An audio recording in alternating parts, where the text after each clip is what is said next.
6th July 2021, the Organization for Economic Cooperation and Development, OECD, adopted the Development Assistance Committee DAC Recommendation on enabling civil society in development cooperation and humanitarian assistance.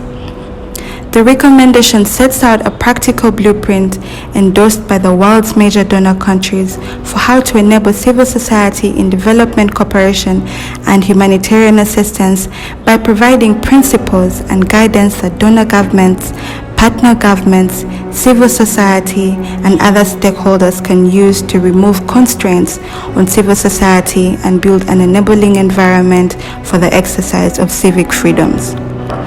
The DAC recommendation addresses together three interlinked pillars of how development cooperation and humanitarian assistance providers enable civil society.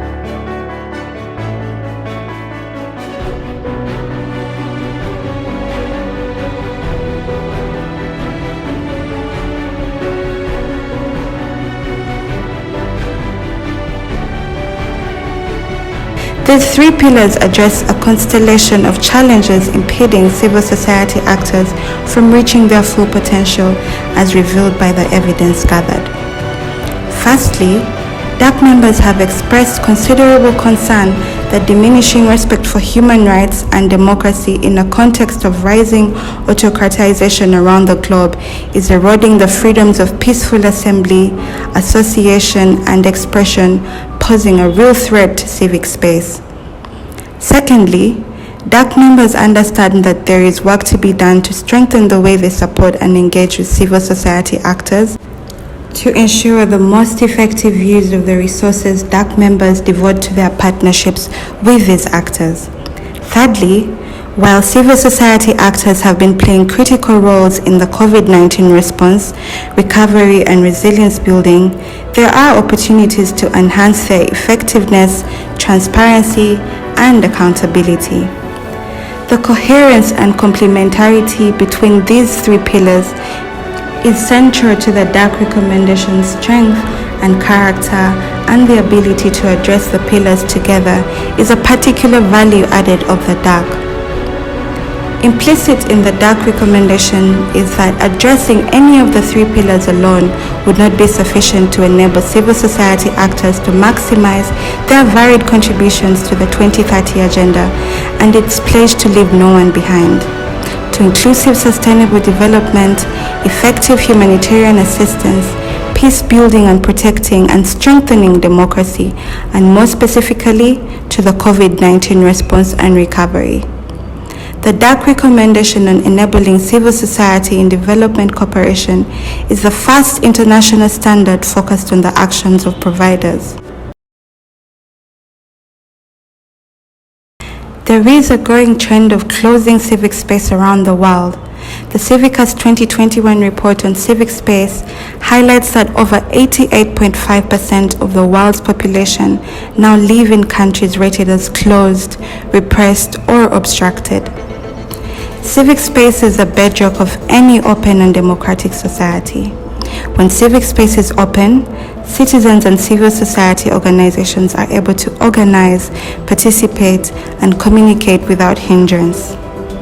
For continuous respect, protection, and promotion of civic space, the OECD DAC recommendation on enabling civil society in development cooperation and humanitarian assistance has recommended 10 principles that must be adhered to by development cooperation and humanitarian assistance providers. Develop clear policy positions on the value of an inclusive and independent civil society and on the importance of respecting, protecting, and promoting civic space in line with the rights to the freedoms of peaceful assembly, association, and expression. Seek to engage in dialogue with partner countries or territory governments and raise public awareness on the value of an inclusive and independent civil society and civil society participation on respecting, protecting, and promoting civic space. Coordinate among providers and with international, regional, and national bodies to monitor openings and restrictions of civic space, enhance access to and sharing of information, and foster stronger, more coherent, proactive, and preventive actions. Take reasonable steps to do no harm to civic space in partner countries or territories. Support and engage with international, regional, and national bodies and initiatives that work to respect, protect, and promote civic space. Support appropriate partner countries or territory government institutions of accountability and oversight, legal and regulatory frameworks, and capacities to enable civil society in line with human rights, as well as to prevent unintended consequences due to misinterpretation or misapplication of anti-money laundering and counter-terrorism financing standards. Work with the private sector and independent media where appropriate to respect, protect, and promote open civic space and promote social dialogue as a prerequisite for conducive business and media environments. Explore and share strategies among providers and with civil society actors to counter mis- and disinformation, harassment, discrimination, and anti-democratic narratives targeting civil society. Support greater and more inclusive civil society participation in public policy at all levels of partner country or territory governments and with other institutions, including through the use of digital technologies. Explore and address challenges, risks, and systematic inequalities associated with digital technologies that restrict or lead to digital disenfranchisement of civil society actors in partner countries or territories.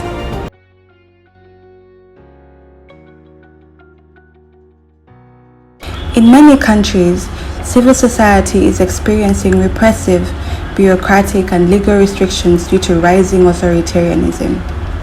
This is increasing the vulnerability of civil society and is affecting the quality and effectiveness of development cooperation, humanitarian assistance, and peace building.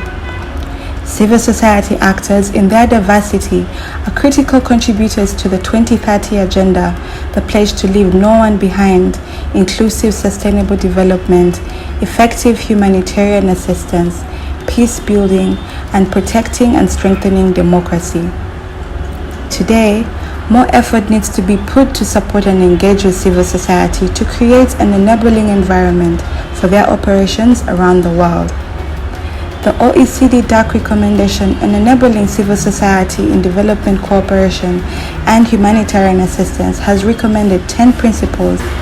These include establish in consultation with civil society policies or strategies for working with civil society in both partner countries or territories and provider countries that articulate objectives for working with a diverse range of civil society actors, both as independent development and humanitarian actors in their own right and as implementing partners. Aim to strengthen local ownership and an inclusive and independent civil society in partner countries or territories. Take into account contextual risks or opportunities for civil society and civic spaces, and also integrate these policy or strategy positions into wider development cooperation, humanitarian assistance, and peace-building policies. Pursue civil society actors' participation, especially in partner countries or territories where appropriate and feasible, in adherence policy and program priority setting, design, implementation, monitoring and evaluation through more structured, institutionalized, inclusive and accessible dialogue, including with parliaments, the private sector, and the public. Provide financial support to diverse civil society actors as independent development and humanitarian actors in their own right, as well as to civil society actors as implementing partners by, where appropriate and feasible, increasing the availability of flexible and predictable support, core support, and or program-based support. Promote and invest in the leadership of local civil society actors in partner countries or territories by, where appropriate and feasible, increasing the availability and accessibility of direct, flexible, and predictable support, including core and or program-based support to enhance their financial independence, sustainability, and local ownership. Supporting civil society strategic alliances, networks, platforms, and resource centers at regional, national, and subnational levels. Explore and share lessons on how to best support a broad range of formal and informal, traditional, and new types of civil society actors and actions at regional, national, and subnational levels in partner countries or territories. Streamline administrative requirements for civil society support to lower transaction costs for civil society and providers, and incorporate adaptive and flexible processes into results management of civil society funding. Enhance transparency and accessibility of information in partner countries or territories on provider funding for civil society, balancing transparency with potential security and political risks for funded civil society actors in sensitive environments. Support and work with civil society actors to advance global citizenship education for inclusive, sustainable development and facilitate people's and civil society's engagement to contribute to the achievement of the 2030 Agenda. Work with civil society actors to respect DAC and other international standards related to the humanitarian development peace nexus and to ending sexual exploitation, abuse, and harassment in development cooperation and humanitarian assistance. Pursue internal coordination and dialogue across their government, as well as consultation with related institutions as appropriate.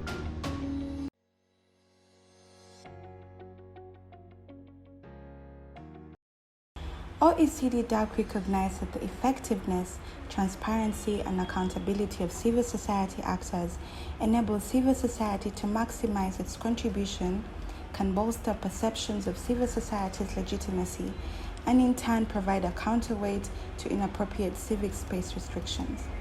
The OECD DAC Recommendation on enabling civil society in development cooperation and humanitarian assistance has recommended principles that need to be adhered to by development cooperation and humanitarian assistance providers when incentivizing CSO effectiveness, transparency, and accountability.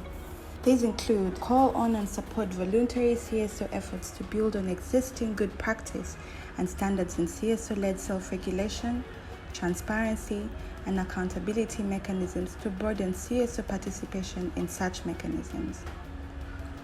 Call on and support CSOs to develop or build on existing internal systems to meet relevant human rights standards to prevent and respond to the root causes of discrimination, exploitation, abuse, or harassment in their activities and organizations.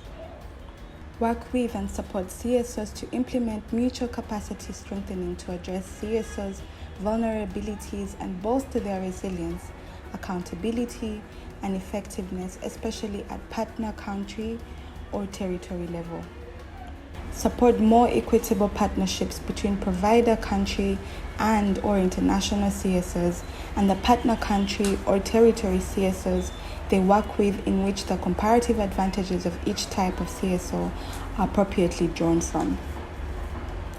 Promote participatory and rights-based approaches for local ownership and accountability of CSOs and their activities throughout program design, implementation, and monitoring, while helping ensure that programs exacerbate existing forms of discrimination or inequalities. Foster CSO leadership and innovation in identifying and adapting new approaches to solving development and humanitarian challenges, including through partnerships and co-creation with a range of actors. Encourage and support as appropriate CSOs' voluntary initiatives to collaborate and coordinate among themselves and with all levels of partner country or territory governments to avoid duplication and competition, and also build mutual respect, trust, and accountability. require as appropriate CSO partners to respect relevant international standards and adhere to relevant legal and regulatory requirements in the partner countries or territories they work in, where such requirements respect human rights and open civic space.